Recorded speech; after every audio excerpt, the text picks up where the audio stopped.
తెల్లారి పరిగెత్తుకొచ్చిన మంత్రి.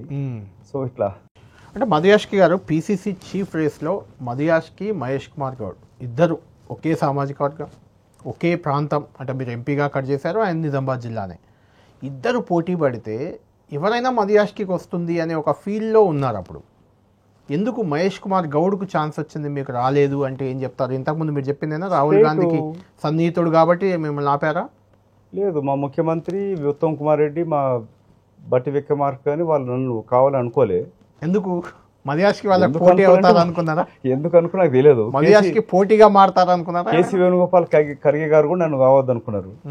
సో రాహుల్ గాంధీ అనుకున్నా కూడా ఆయన కూడా కొంచెం డెమోక్రటిక్ గా బిహేవ్ చేస్తాడు. సో వీళ్ళు వ్యతిరేకించినప్పుడు ఇన్ని రోజుల రాజకీయంలో కూడా మధుయాష్కి ఎవరిని ఎలా మేనేజ్ చేయాలో తెలియలేదు, అందుకే ఫెయిల్ అవుతున్నారంటే ఏం చెప్తారు? అబ్సల్యూట్లీ దాంట్లో ఫెయిల్ అయినాం కదా.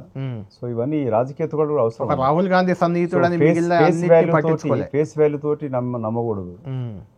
సో వాళ్ళ రాజకీయ అవసరాల కొరకు కాళ్ళు జుట్టు పట్టుకోవడం అనేది నేర్చుకోవాలి. అది నాతోటి అందితే జుట్టు లేకుంటే కాళ్ళు, అది కావాలంటే ఏమైందంటే నీ క్యారెక్టర్ కూడా ఇంపార్టెంట్ కదా. చూస్తే అనిపించచ్చు ఒకసారి, కానీ నేను స్టార్టెడ్ విత్ పాజిటివ్ థింకింగ్. మీకు 10 ఏళ్ళు, దాదాపు 10-12 ఏళ్ల నుంచి మీకు ఎలాంటి అధికారం లేకపోయినా ఆ ఇమేజ్ ఉంది, దానివల్లే ఆ ఇమేజ్ ఉంది మీకు ఉంది. బట్ అది మీరు అన్నట్టు అంటే ఒకసారి బాధ వేసినా అవుతుంటుంది. బట్ టు ఓవర్కమ్ దట్ మనం పాజిటివ్ ఆలోచన పెట్టుకోవాలి. That's I think it's a good habit అనుకుంటున్నాను. ఈ గవర్నమెంట్ ఎట్లా నడుస్తుంది, ప్రభుత్వం, మీ ప్రభుత్వం ఏంటి, అవన్నీ మాట్లాడే ముందు ఒక